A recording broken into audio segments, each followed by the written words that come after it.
మీ business ను develop చేసుకోవాలి అనుకుంటున్నారా? మీ పరపతిని పెంచుకోవాలి అనుకుంటున్నారా? అయితే ఓకే టీవీ ద్వారా L band, Aston band ad, scrolling ad, ad with voice overs, logo bug, video ads ద్వారా మీ యాడ్స్ ను పబ్లిష్ చేసుకోండి. సంప్రదించవలసిన ఫోన్ నెంబర్ 8520917933. అంచనా డబుల్ సెక్రటరియట్ నిర్మాణంలో అవకతవకలు.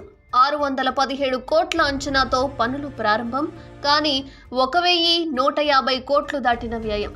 అదనపు ఖర్చుకు పరిపాలన అనుమతి నిల్. ఇప్పటికే కొనసాగుతున్న వర్క్స్, బీఆర్ఎస్ లీడర్లకు చెందిన సంస్థలకే పనులు బాధ్యతలు. అంచనాల పెంపుపై సర్కారు ఆరా. ఫర్నిచర్కే 200 కోట్లయ్యాయట. అయితే అయినా నాసీ రకమే. బీఆర్ఎస్ హయాంలో నిర్మించిన కొత్త సెక్రటరియట్ అంచనా వ్యయం డబుల్ అయినట్లు తెలుస్తోంది.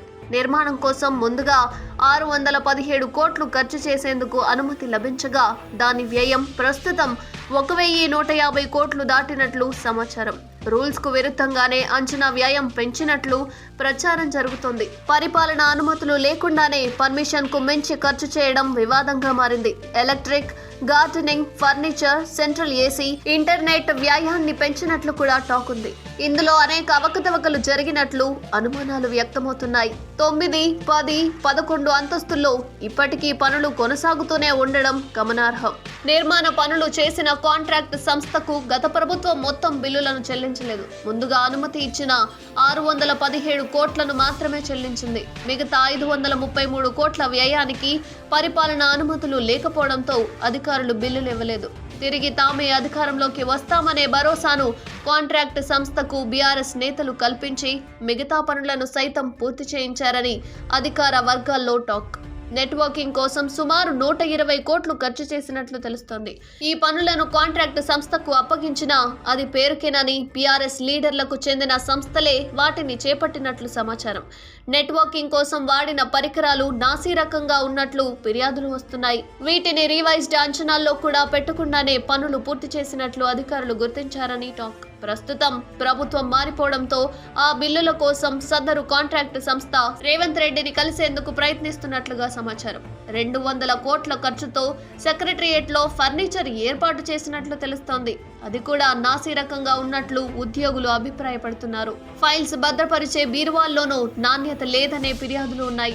మంత్రుల ఛాంబర్లలో ఏర్పాటు చేసిన కుర్చీలు, సోఫాలు సరిగా లేవనే కంప్లైంట్స్ వస్తున్నాయి. వాటిలో కొంత సామాగ్రిని రిపేర్కి ఇచ్చినట్లు కూడా టాక్ ఉంది.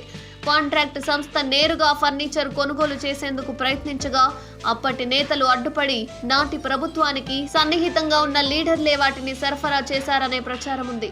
ఈ వ్యవహారంలో పెద్ద ఎత్తున అక్రమాలు జరిగాయన్న అనుమానాలు వ్యక్తమవుతున్నాయి. సెక్రటరియట్ నిర్మాణ వ్యయంపై సీఎం రేవంత్ రెడ్డి ఆరా తీస్తున్నట్లు తెలుస్తోంది. అప్పటి ప్రభుత్వం ఎంత ఖర్చుకు అనుమతినిచ్చింది, ఇప్పటి వరకు ఎంత ఖర్చు చేశారు, అంచనాల పెంపులో పారదర్శకత ఉందా అనే కోణంలో వివరాలు సేకరిస్తున్నట్లుగా సమాచారం. నిర్మాణం కోసం అంచనాల పెంపు సమయంలో ఉన్న అధికారులు ఎవరు, ఇంజనీర్ ఇన్ చీఫ్ ప్రమేయం ఏంటి, ఇందులో నాటి R&B సెక్రటరీ ప్రమేయం ఉందా, ఏ ప్రతిపాదికన అంచనాలు పెంచారు, పెంచిన అంచనాలకు చేసిన ఖర్చుకు పొంతన ఉందా, ఎవరి అనుమతి తీసుకొని ఖర్చు పెట్టారు అనే కోణంలో ప్రభుత్వం ఆరా తీస్తున్నట్లు తెలుస్తోంది. అధికార వర్గాల్లో ప్రచారం జరుగుతుంది. చేసిన పనులకు పెట్టిన ఖర్చుకు మధ్య చాలా వ్యత్యాసం ఉన్నట్లుగా అనుమానాలు వ్యక్తమవుతున్నాయి. ఇష్టానుసారంగా అంచనా వ్యయాన్ని పెంచారనే విమర్శలు కూడా వస్తూ ఉన్నాయి. చూడాలి మరి సెక్రటరియట్ ను అడ్డుగా పెట్టుకొని ఎవరి అకౌంట్లో ఎన్ని కోట్లు దాచుకున్నారు అన్నది.